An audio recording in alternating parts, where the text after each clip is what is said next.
50 ans de féminisme en France. Alors, la grande fiesta, c'était comment au final? On nous promettait le paradis sur Terre. Il est peut-être temps de sortir la calculette et de faire les comptes. Les vrais comptes.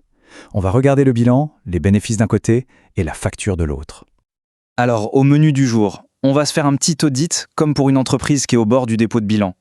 On commence avec l'ère des succès, pour la forme. Ensuite, on passe à la douloureuse. Les coûts sociaux bien cachés sous le tapis. Après le plat de résistance, le paradoxe institutionnel qui est à mourir de rire. Et on finira en dessert avec les nouveaux problèmes qu'on a sur les bras. Allez, en voiture Simone. Premier round, l'audit social. Un demi-siècle quand même. 50 piges de progrès. Voyons voir ce que les chiffres, les vrais, ont à nous raconter. La grande question, la voilà. Le féminisme a tout transformé, c'est ce qu'on nous sérine à longueur de journée. Ok, d'accord, mais si on fait une bête addition, les plus et les moins, est-ce qu'à la fin on n'est pas un peu dans le rouge? On va vérifier ça avec des statistiques officielles, pas avec les incantations de la première gourgandine venue. Deuxième partie, l'ère des succès. Attention, sortez les cotillons, c'est le moment de gloire. On va commencer par le côté positif, juste pour dire qu'on l'a fait. Et voilà le premier trophée sur la cheminée. Le taux d'activité des femmes, de 37 à 68%. Ça a presque doublé. Une armée de nouvelles travailleuses sur le marché. C'est sûr que ça a changé la donne économiquement. Et alors là, sur le papier, c'est la victoire par KO. 99% des objectifs d'égalité juridique atteints. Côté loi, la mission est accomplie, les filles. On peut plier les gaules et rentrer à la maison, non? Apparemment, pas tout à fait.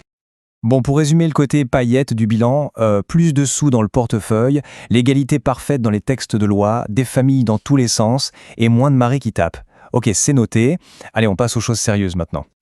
Ah, troisième partie, ma préférée, les coûts sociaux cachés. C'est là qu'on soulève le tapis pour voir la poussière, et il y en a un paquet. Accrochez-vous bien. Le mariage. Ah, la belle époque.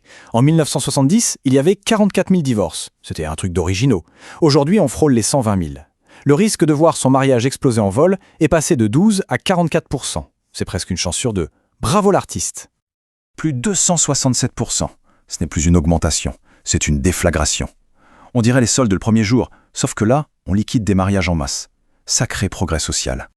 Et le plus savoureux, c'est que même ceux qui ne divorcent pas tirent la tronche. La satisfaction au sein du couple a pris une gamelle monumentale. Donc non seulement on se sépare plus, mais en plus on est moins heureux ensemble. C'est ce qu'on appelle un plan sans accroc. Et la liste des courses de l'horreur ne s'arrête pas là. Le célibat non désiré qui explose. Les mères au bord de la crise de nerfs. 73% des femmes qui bossent, qui sont stressées parce qu'on leur demande d'être à la fois Wonder Woman et Mère Teresa.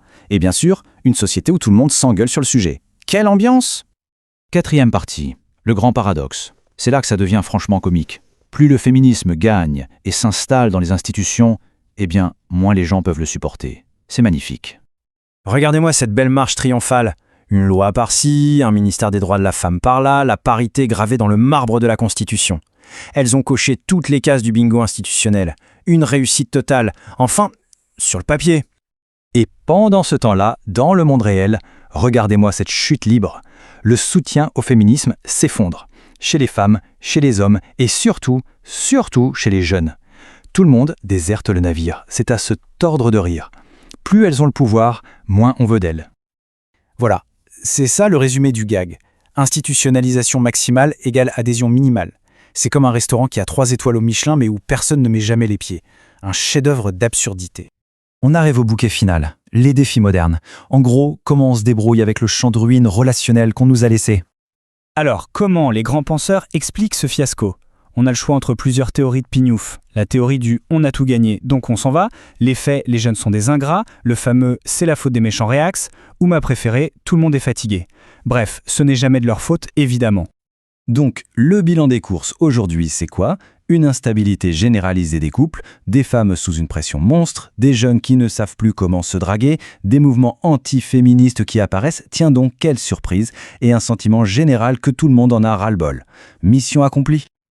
Ah, les injonctions contradictoires. C'est le grand concept fumeux pour expliquer qu'on demande aux femmes d'être en même temps une cadre sup qui ramène un pognon de dingue et une mère parfaite qui fait des gâteaux bio le week-end.